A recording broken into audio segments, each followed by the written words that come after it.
Ano nga ba ang PPL? Kung bago ka pa lang sa pag-gym or gusto mo mag-start ng inyong fitness journey, dapat alam mo to. Hi guys, I am Coach Dan. I am a licensed professional teacher and a fitness coach. Ano nga ba yung PPL or Push, Pull, and Leg program na tinatawag? So sa push, obviously naman na ang lahat ng workout na gagawin mo ay puro pa-push or patulak. Pasok dito yung chest, shoulder, and tricep. And then sa pull naman ay puro pahatak. Pumapasok dito ang back at ang bicep.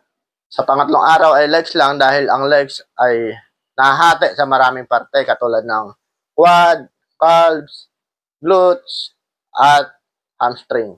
So, meron pang tibialis. Kung mag-i-start ka, halimbawa, Monday, push day yung gagawin mo. Ang i-workout mo is pure chest, shoulder, and tricep. And then, Martes is back and bicep. And then, pagdating ng Miyerkules, ay leg day. And then, pwede ka mag-rest ng Thursday. And then, start ka ulit sa push day, pull day, and leg day. And then, paulit-ulit lang yon. And then, syempre, mahalaga na meron ka ring rest. Yung iba naman, ang ginagawa, Monday is push, and then Tuesday rest, Wednesday is back, or pull day, and then Thursday is rest again, and then leg day sa Friday. And then, Sabado, Linggo, rest day. So, yun lang guys. Kung meron kayong tanong, ay ilagay nyo lang sa ating comment section. At kung nakatulong itong video na to, ay please follow, subscribe, and like. And share naman dyan. Thank you. See you on the next video.